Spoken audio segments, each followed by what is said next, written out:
Pregunta 21. ¿Qué servicio o característica de AWS permite a los usuarios cifrar datos en reposo en Amazon S3 desde el lado del servidor? A. Políticas de IAM. B. Cifrado del lado del servidor. C. Servicio de guarda de Amazon o Amazon Guard Duty. D. Cifrado del lado del cliente. Vamos a revisar cómo se hace la encriptación en S3. Cifrado del lado del servidor. Amazon S3 cifra sus objetos antes de guardarlos en discos en los centros de datos de AWS y luego los descifra cuando los descarga. Cifrado del lado del cliente. Usted cifra sus datos del lado del cliente y carga los datos cifrados en Amazon S3. En este caso, usted administra el proceso de encriptación, las claves de encriptación y las herramientas relacionadas. Entonces, ¿qué característica nos va a permitir encriptar la data at rest, es decir, mientras que está siendo almacenada en Amazon S3? La respuesta aquí es la letra B, Server-Side Encryption. IAM Policies no se encuentra relacionado. Amazon Guard Duty es un servicio que te va a permitir encontrar problemas de seguridad en tu cuenta de AWS. Y Client-Side Encryption no es lo que nos pide la pregunta. Pregunta 22. ¿Qué servicio de AWS lo ayuda con la auditoría operativa, el riesgo, la gobernanza y el cumplimiento de su cuenta de AWS? A. CloudTrail. B. CloudWatch. C. AWS Config. D. AWS IAM. CloudWatch es un servicio que te va a permitir almacenar métricas y logs, mediante los cuales tú vas a poder realizar análisis sobre el uso y las actividades que se están realizando sobre ciertos recursos. Como vemos en las figuras en pantalla, en la primera es la forma en que se muestran las métricas cuando usamos CloudWatch Metrics. Y en la segunda es como se muestran los logs cuando enviamos nuestros logs hacia CloudWatch. Por otro lado, también tenemos AWS Config. AWS Config me va a permitir darle seguimiento a mis recursos. Como vemos en pantalla, aquí nosotros vamos a ver en la parte superior un timeline donde vamos a ver los cambios que se han realizado a ciertos recursos en determinado tiempo. En el ejemplo que vemos, el día 18 se realizaron ciertos cambios de recursos. El 19 cambiaron recursos, pero este nos va a proveer la información sobre los cambios que se hicieron sobre estos recursos. También tenemos las AWS Config Rules. Cuando yo creo una regla de AWS Config, esta se va a monitorear constantemente. Y en caso una regla no se cumpla, podríamos configurar para que se envíe un email al administrador de la cuenta. O también podríamos especificar ciertas acciones a realizar después de que una regla no se encuentre bajo cumplimiento. Por ejemplo, si alguien lanza una instancia del tamaño M5X Large, podemos poner una regla para que automáticamente esta instancia se apague. Entonces no dejaríamos que ninguna instancia de este tipo se lance. También podríamos prohibir acciones como crear security groups con todos los puertos abiertos. Es decir, si en algún momento detectamos que la regla de que los security groups tienen todos los puertos abiertos se encuentre en alerta, podemos lanzar una acción de remediación que automáticamente elimine ese security group. CloudTrail me va a permitir dar seguimiento a las llamadas a las APIs dentro de AWS. Es decir, en algún momento yo hago una llamada a través del CLI, del SDK o de la consola web de AWS, todo esto va a quedar registrado en CloudTrail. Luego, esto me va a permitir darle un seguimiento o realizar alguna auditoría sobre estas llamadas a las APIs dentro de CloudTrail. En algún momento algún recurso se eliminara, podríamos ir a CloudTrail a revisar en qué momento se realizó esta acción y quién fue el usuario que realizó esta acción. Después de haber revisado los servicios, nos damos cuenta que la respuesta es la letra A, CloudTrail. ¿Por qué? Porque esto me va a permitir manejar todo el tema de auditoría, riesgo, gobernanza, etcétera, sobre nuestras cuentas de AWS. Sin embargo, la respuesta B, CloudWatch, este servicio solamente nos va a permitir almacenar las métricas y los logs sobre los recursos que estamos utilizando.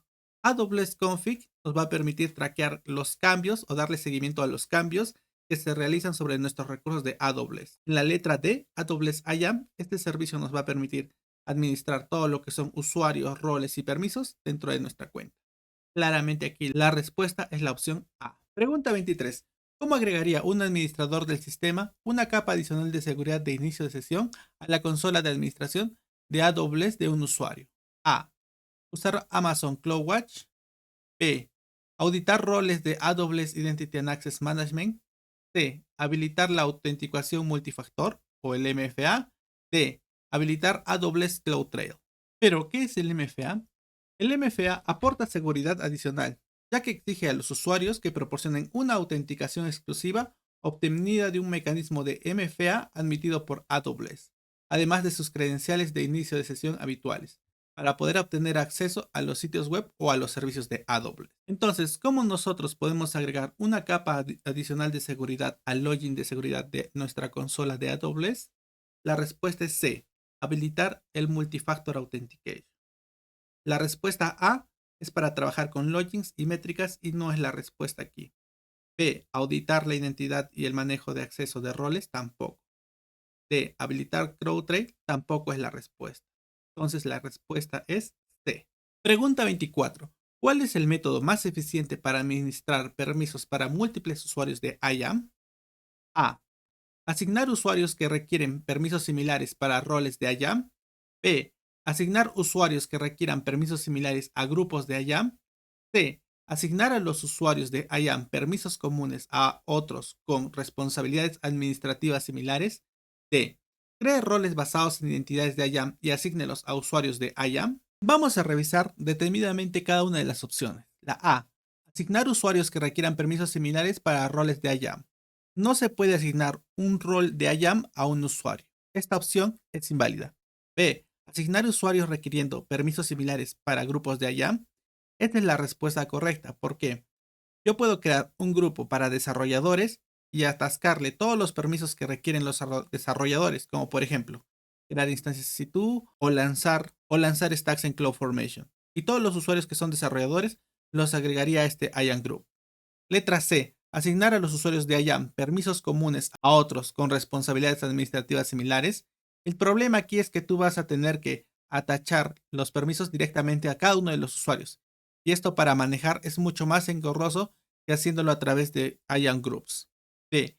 Cree roles basados en políticas de IAM y asígnelo a los usuarios de IAM. Esto también es incorrecto porque nosotros no podemos crear roles con IAM políticas y agregarlo a los IAM user. Entonces aquí la respuesta es la letra B.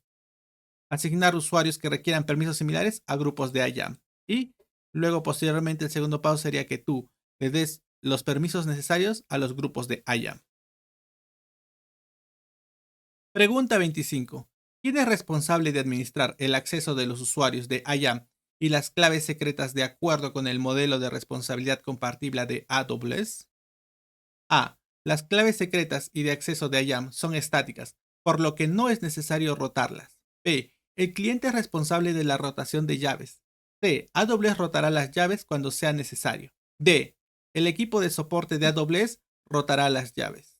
Las claves de acceso son credenciales a largo plazo para un usuario de IAM o el usuario raíz de las cuentas de AWS. Puede utilizar las claves de acceso para realizar solicitudes programáticas al AWS CLI o a las APIs de AWS. En la parte inferior vemos un ejemplo de cómo son estas llaves. Cuando nosotros trabajamos con las llaves, estas se van a vincular a un usuario de IAM. Ahora, cuando se refieren a rotar las llaves, significa eliminar las llaves anteriores y crear nuevas para el mismo usuario. Esto se realiza como una práctica de seguridad. Usualmente, o lo más común, es hacerlo cada 6 meses o cada año. Esta rotación de claves, ¿para qué? Para evitar que algún tercero pueda tener alguna clave y pueda utilizar esta clave en contra de nuestra cuenta. AWS de ninguna forma se va a hacer cargo de esta rotación de llaves. Así que la respuesta aquí es la letra B, porque el usuario, el cliente, es el que se va a encargar de rotar las llaves. La letra A dice que las llaves son estáticas, lo cual es falso. Las llaves pueden ser rotadas, como eliminando las anteriores y creando nuevas. La letra C y D hace referencia a que AWS se va a encargar, lo cual es falso. La respuesta aquí es la letra B.